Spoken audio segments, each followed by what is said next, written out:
কিউসেকের পর কিউসেক জল ছেড়ে বাংলাকে ডুবিয়েছে ডিভিসি। প্রতি বছরের মতো এবারও ডিভিসির বিরুদ্ধে ক্ষোভ প্রকাশ রাজ্যের মুখ্যমন্ত্রীর। এক্স হ্যান্ডেলে ক্ষোভ উগড়ে দিলেন তিনি। বর্ষায় বিপর্যস্ত বাংলার জনজীবন স্তব্ধ হয়েছে ডিভিসির সিদ্ধান্তে। ঘরছাড়া হতে হয়েছে বহু পরিবারকে।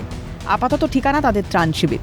রাজ্যের এই কঠিন পরিস্থিতিতে বরাবরের মতোই পাশে রয়েছেন মুখ্যমন্ত্রী মমতা বন্দ্যোপাধ্যায়। তিনি বললেন, ডিভিসির বন্যা নিয়ন্ত্রণ আবারও বাংলাকে ডুবিয়ে দিয়েছে।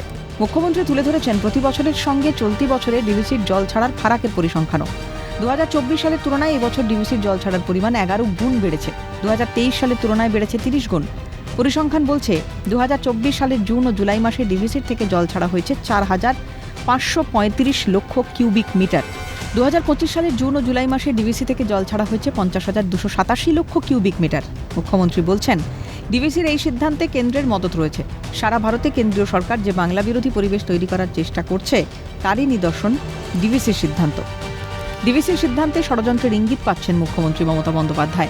বন্যা বিধ্বস্ত পরিস্থিতিতে গ্রাম বাংলার ফসল নষ্ট হয়ে যাওয়া, ভাঙন, সেতু বিভ্রাটে উদ্বিগ্ন তিনি। বন্যার ম্যানমেড তত্ত্ব তুলে কেন্দ্র ও ডিভিসিকে আবারও করলেন নিশানা। কিন্তু শাসক বিরোধী তরজা, দায় ঠেলাঠেলিতে বাংলার পরিস্থিতি বদলাবে কবে? প্রশ্ন থেকেই যায়। রাজা সাহা রিপোর্ট, ক্যালকাটা নিউজ।